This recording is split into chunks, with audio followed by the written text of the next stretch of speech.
far can we get if we sail a little bit high? His mother Hilary says she was unprepared for the effect that Jack becoming a celebrity would have on the family, even though his father Michael moved in show business circles, having been an agent for stars such as Judi Dench and Colin Firth. Mrs. Whitehall, herself a former thespian, tells me it is fine for the person who wants to be famous, but there should be a handbook about the effects of fame on the rest of the children. For example, Barnaby, who is their youngest, HES 25, finds it hard to know who actually wants to be his friend and who just wants to know him because HES Jack's brother, Jack, has himself been responsible for embarrassing his youngest sister Molly, 28, who works in PR. 3 years ago she was mortified to learn that while he was at a ceremony presenting an award to TV executive Paul Wyland, Jack had announced that Paul's son Max had deflowered his sister. However, Jack's father Michael seems to positively bask in his son's fame and relishes his TV appearances with him. He admits, "I enjoy the occasions I'm recognized, but I'm only famous because I'm Jack Whitehall's dad." Michael confirms that Jack, 29, who rose to fame in Fresh Meat and Bad Education, is back on the market after breaking up with his girlfriend of 6 years, Humans actress Gemma Chan, who has moved out of the comedian's Notting Hill home. Known as the posh boy of comedy, Jack admits to nurturing a passion for Pippa Middleton, who was 2 years above him at Marlborough College. He used to sneak off to watch her play hockey. Powerful thighs, he recalls fondly. Fans of Cold Feet will be delighted to hear that filming is about to start on the 8th series. Not that one of the ITV show's stars, Hermione Norris, will be watching when it is done. I find it incredibly hard to watch myself. It's why I've never seen any of the original series.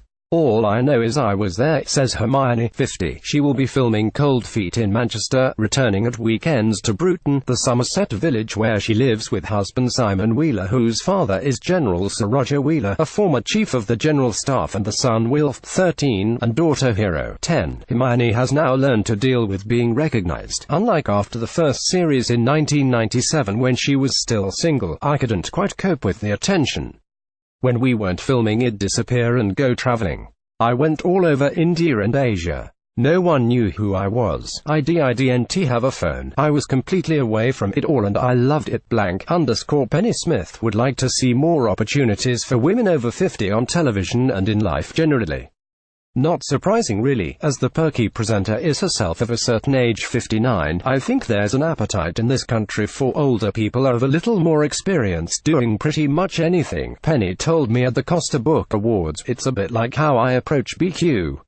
I love going into the store and asking the oldest person in there about how to fix something and they can actually tell me because they've done it themselves." Between her bouts of DIY, Penny has resolved to concentrate on writing another book. It's likely to be sensuous. In her first novel, she memorably described the effects on her of using a self-pleasuring device called a rampant rabbit. Happily, Penny has her own rabbit in the form of actor Vince Lee, who has long shared her duvet. She still feels passionate about Vince, especially his hirsute back. She purrs, "I love the way the hair goes up my nose when I rub against it." Any single males free to step out with Emily Attic. The alluring actress, 28, has broken up with her boyfriend and has tentatively begun to dip her dainty toe into the dating pool. For 5 years she went out with model Jack Whitehall, who caught her eye when he was working in a bakery in her hometown of Luton. But Emily, best known as the busty Charlotte in The Inbetweeners, says they've parted amicably. She tells me, "When you are with someone for a long time it's hard not to be heartbroken. But we knew we weren't right for each other now. So for the first time I'm going on dates." So what is she looking for in a man? Kindness and humor, she says firmly. "And the future for me, being in love, getting married and having children are the most important things." As for her role in The Inbetweeners, she hopes there may be a third film but adds, "I'd forgotten how rude it was until I saw a repeat recently. I'm proud of the work but it's a relief when people recognize me as Emily rather than Charlotte." Big Jugs _ a fond farewell to John Bickersteth, the former Bishop of Bath and Wells, who has died at 96.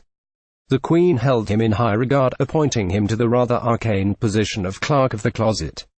It was he who defended her last year after Peter Morgan, writer of the Netflix series The Crown, declared his belief that the monarch was a woman of limited intelligence who would have preferred to spend her life in the countryside rather than dealing with matters of state.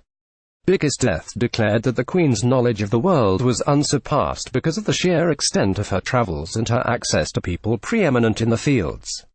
She has met so many millions of people and has known some of them really well. One of his royal duties was, intriguingly, to vet the sovereign's reading material, although he said, actually she's not much of a reader as she doesn't have the time, added Biggest Death. The bishop who confirmed me, incidentally, her job must be so boring she has to sign her signature endlessly. _Barry Cryer, who will be 83 next month, quite cheerfully admits he could at any moment. Indeed, quips his chum Giles Brandreth. Barry says he doesn't like to commit to anything in case he might pop off. He won't even buy a green banana. Happily, Barry assures me over lunch at the Olive the Year Awards that he intends to keep on cracking jokes to the end. And his favorite is one I heard in 1955 and I've loved it ever since. A man was driving down a country lane and ran over a cockerel.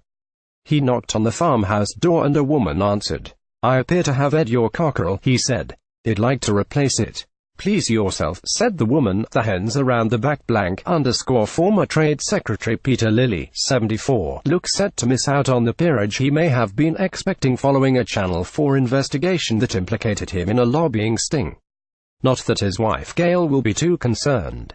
When I asked her last year whether she was disappointed that Peter had not been automatically ennobled on stepping down after 34 years as an MP, she replied, "Not really, I would have become Lady Lily," which sounds like a geisha. Ginger Spice has certainly had a few. Music is like perfume. You know when you smell a smell and it reminds you of your ex. It is the same with her song, sighs the Watford-born chanters, 45. It can suddenly transport you back to a time where you felt love for someone. Or something like that. Here's a top tip for any women or men, or transgenders. We cover all bases here. Wanting to get close to Colin Firth, just express an interest in Disney films. The much-admired Mr. Darcy, 57, says he's a sucker for sentimental children's Dumbo gets me every time. The scene where he visits his mum who's locked in the cage and holds him in her trunk through the bars. I choke up and am a mess.